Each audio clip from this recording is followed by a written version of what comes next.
Is the S25 Ultra better for gaming than the Nintendo Switch 2? Today, we'll find out. Let's go. For the past 2 weeks, I've gone back and forth between gaming on my S25 Ultra and the brand new Nintendo Switch 2. I did give myself a few days with the Switch 2 first, just to get too accustomed to a handheld console again. It's been about almost 20 years since I used a handheld console with the original PSP. I also wanted to allow for the pre-order games to arrive that I ordered, especially Hitman, because I love that series. So I have categories. Let's go through them. Convenience is first up. Both are obviously sort of mobile on-the-go products, so you can sort of take them with you and hold them in your hand. The S25 Ultra lives in your pocket, so that's all you could need for a gaming session if you wanted it. Bring this out with you, and if you want to conveniently game somewhere, you can. The Switch 2 obviously will require some sort of bag or small bag to put in to be able to carry it around, but it is still handheld and can still be carried around. If you wanted to game a little bit more seriously on your phone, you do need some peripherals. That is where you can get some controllers, whether you go for one that clips in or whether you go for a Bluetooth option, you have them available to purchase, but then it's an extra accessory that you need to bring with you.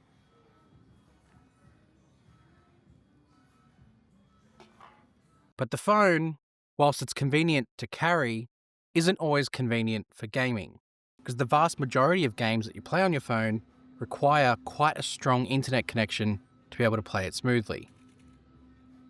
If you lose that connection, the game will suffer, you'll get frame drops, and you could get buffering, and it's just not a pleasant experience. There's also, and I found this out, quite the painful login process for almost all games that you're required to play, because you've got to go through daily drops, you've got to go through upgrades, you've got to go through loading of resources.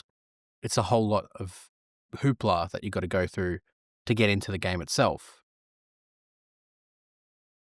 The Switch 2, if you continue playing the game that you stopped playing and wanted to pick it up at that same point, you literally just power it on and it's there ready for you. There's none of this whole opening and login procedures and all that sort of stuff to go through because it's a console game, so it's ready for you. There is the hassle of switching between games. If you haven't got them downloaded and you've got a physical copy, you do have to switch them out. Obviously, if you're prepared before you go out, then that's not going to be too much of an issue. But if you've downloaded the game, it's not too bad. You just close the previous one, start the new one, loads it up, and you jump into it. Phones, quite the opposite. You just close it, tap it out, and then open the next one. It's all there on your internal storage. The other aspect to convenience is hardware related. The Switch 2 with the Joy-Cons and the kickstand mean that you can actually place it down on a tabletop and then play wirelessly with the Joy-Cons either separately or attach it to the Joy-Con controller that comes in the box. The Ultra can achieve this as long as you have an accessory attached to it, like a phone case with a kickstand and then a Bluetooth controller alongside it. Again, extra stuff you need to bring with you to make that setup possible. So convenience-wise, I'll leave it up to you. For me, I prefer the convenience of the Switch just because you can pick it up and play a console title and go exactly where you were in the game at the last point. It holds it there. Performance, this is where things can get a little bit murky because obviously the Switch 2 is a console-capable device. Playing titles like Hitman, open-world titles like Hogwarts Legacy, it can play them. Smartphones have kind of improved gaming performance. Each processor year on year has got GPU increases and performance-wise of games is getting there. But they're still not quite at least that performance level to play those titles that the Switch 2 can handle. So that's a mismatch. But I want to tackle this a little bit differently because performance isn't necessarily all about brute force and power. There's other aspects like how they perform gaming tasks that I think are important to talk about. I've never been a FPS and I've never been a frame rate watching I've never been a frame rate watching, heat monitoring, blah, blah, blah. I don't care for any of that. The S25 Ultra has something called the Gaming Hub. In here is all of the games that are actually installed on your phone and all game-related settings. And Samsung have put some performance settings in here that you can tinker with to increase or monitor the performance of the game that you're playing to get the most out of it, both from a battery consumption and also a performance level function. In terms of capability, both the Switch 2 and the S25 Ultra can actually be docked for a larger screen experience. The Switch 2, obviously with the dock that comes in the box, and the S25 Ultra using Samsung DeX. Obviously, the Switch is purpose-built for it. Remove the Joy-Cons, attach it to the Joy-Con holder, sit down somewhere, either on the bed or on a couch, and play it on the TV at 4K, 60 frames per second. Pleasant experience, console quality. And the performance of those games is actually enjoyable. Playing Mario Kart World on the big screen is awesome.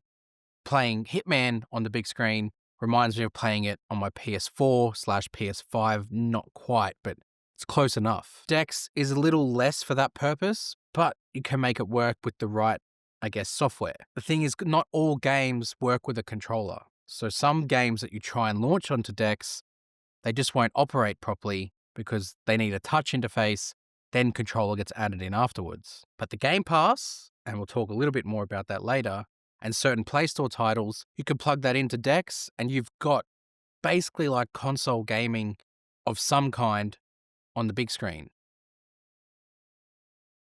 I really like the Game Pass solution for this because Game Pass allows you to have console games. Like all of the latest console games are available on there and you can just choose which one you want and then it streams it.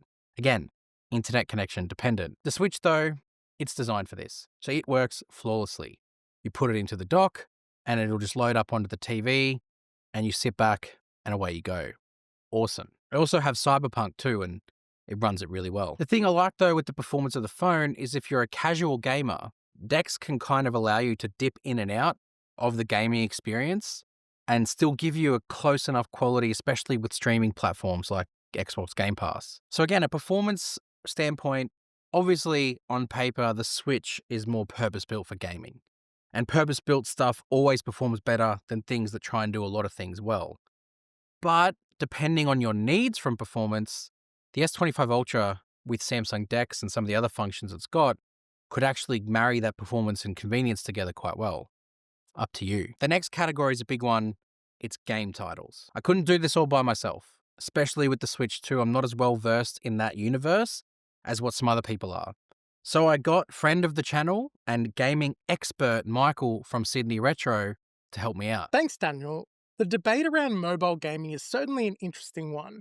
And as an avid console gamer and owner of a video game shop, well, I'm going to try and not be biased here. Let's talk mobile gaming first. As Daniel said, there are many advantages to gaming on your mobile device, but there has also been huge leaps forward in console quality games coming to mobile devices, mainly from the indie scene. Titles like Brotato, Slay the Spire, Balatro, which I'm secretly addicted to, Peglin, even Football Manager if that's your thing. These are just a few titles that have come out on both console and mobile devices, and they're not part of the free-to-play but pay-to-win model that we've seen in other games come to mobile devices. There is also streaming services available through Xbox and Nvidia, and if you can get them working correctly on your mobile device, you can have no issues playing console-quality games on your phone. But if you really enjoy games, console games might be the way to go, especially with the Switch 2. The games on the Switch 2, mainly the first-party stuff from Nintendo, either published or developed directly by them,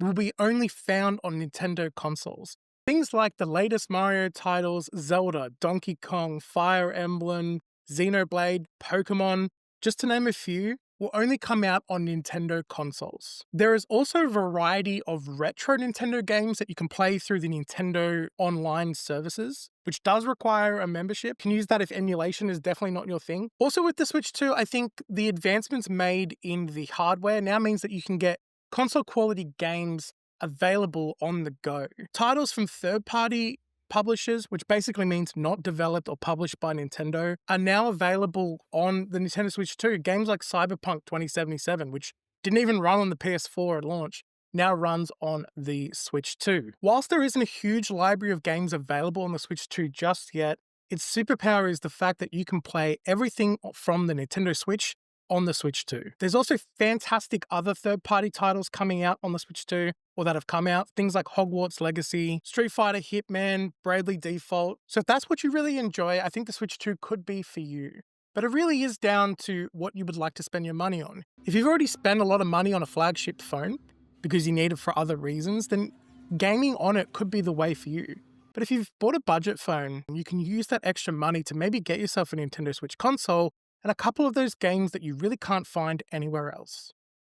Back to you, Daniel. Thanks, Michael. Everyone go check out Sydney Retro's YouTube channel down below. Also, their shop. They sell not only current titles, but retro gaming as well. It's very big and he's got a big collection for you to choose from.